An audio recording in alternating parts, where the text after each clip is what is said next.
Hello everyone, welcome back to my Sakhi Katta. आज सखी कट्ट्यामध्ये आपण जी story ऐकणार आहोत त्याचं टायटल आहे सासू सुनेतील एक नातं. नावच खूप इंटरेस्टिंग आहे. हां, तर मग या सखी आहेत गडचिरोलीच्या कविता कांबळे ताई. त्या आपल्या सुनेलाच म्हणजे पूजा कांबळेसाठी हा मेसेज लिहिलेला आहे. त्या म्हणतायत, डिअर पूजा, म्हणजेच पूजे, गडचिरोली लँग्वेज आहे. डिअर पूजे, तू कशाला गेलीस? तू गेल्यापासनं मला काहीच करमत नाही आहे.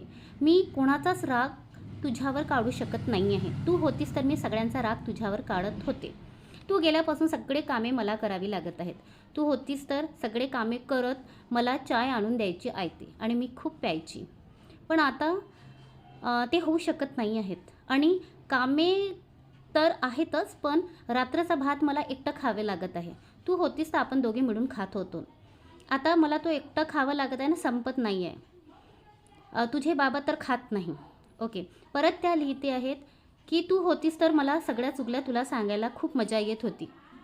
आणि तू घर सोडून गेल्यापासनं हे खरंच जाणवते आहे की तू होतीस त्याच्यामुळे घरामध्ये किती चलबिलाट होती. खूप तू किरकिर बडबडत राहत होतीस, पण ते खूप सुंदर वाटत होतं. आता घर सुनसान असल्यामुळे तुझी खूप किंमत कळते आहे. आणि तुझ्यानं माझं भांडण झालं छोट्याशा गोष्टीवरून. तू खूप काही बोलली मला, पण मी तेवढं माइंड केलेलं नाही, पण तू बरंच माइंड करते आहेस. मी तुला सॉरी म्हणणार नाही, कारण तू नेहमी चुकीची असतेस. तरीही मला तुझी खूप आठवण येते आहेत. तशी तू खूप तोंडार आहेस, तोंडारीण आहेस. नेहमी प्रत्येक प्रश्नाला उत्तर देतेस. तरीही मला तुझी खूप आठवणी येत आहे. तू घरी लवकर ये. मी माझ्या मुलाचा चेहरा नाराज नाही पाहू शकत आहे, त्यासाठी तरी तू लवकर ये.